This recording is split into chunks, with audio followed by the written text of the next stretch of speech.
দেখতে দেখতে ঘটনাবহুল BPL group পর্বের শেষ দিকে, যেখানে শনিবার দুপুর 1:30টায় মিরপুরে প্লে অফ নিশ্চিতের মিশনে বাঁচা মরার লড়াইয়ে ঢাকা ক্যাপিটালসের বিপক্ষে মাঠে নামবে খুলনা টাইগার্স। অন্যদিকে দিনের আরেক ম্যাচে সন্ধ্যা 6:30টায় বরিশালের প্রতিপক্ষ চিটাগাং কিংস।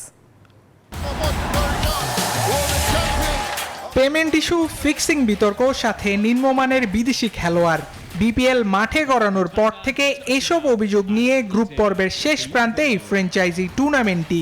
ইতিমধ্যে প্লে অফের 3 দল হিসেবে চূড়ান্ত হয়েছে ফরচুন বরিশাল, রংপুর রাইডার্স ও চিটাগং কিংসের নাম। 7 ফ্র্যাঞ্চাইজি, হিমেল হাওয়ায় ব্যাট বলের ছন্দ।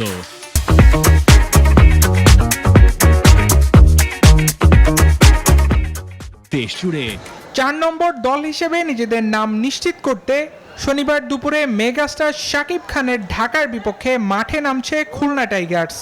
11 ম্যাচে 6 জয়ে পয়েন্ট টেবিলের 5 নম্বরে থাকা মিরাজের দলের সামনে সুযোগ এই ম্যাচ জিতে রাজশাহীকে টপকে সরাসরি প্লে অফ নিশ্চিত করার।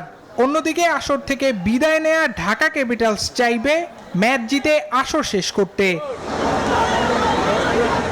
দিনের আরেক ম্যাচে সন্ধ্যা 6:30টায় আগেই প্লে অফ নিশ্চিত করা চিটাগং কিংস লড়বে দুর্দান্ত ফর্মে থাকা ফরচুন বরিশালের সাথে। বন্দরনগরীর দল চিটাগং কিংসের সামনে সুযোগ থাকবে এই ম্যাচ জিতে কোয়ালিফায়ারে জায়গা করে নেয়ার। তবে ছেড়ে কথা বলবে না বরিশালও। আমরা কি এক্সপেক্ট করতেছি কি করতেছি না আসলে এটা বিষয় না, আমরা যার সাথেই খেলি না কেন ভালো খেলাটা ইম্পর্টেন্ট।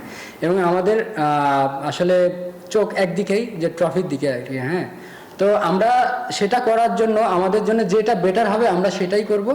আগামী 3 ফেব্রুয়ারি মিরপুরে শুরু হবে প্লে অফের লড়াই।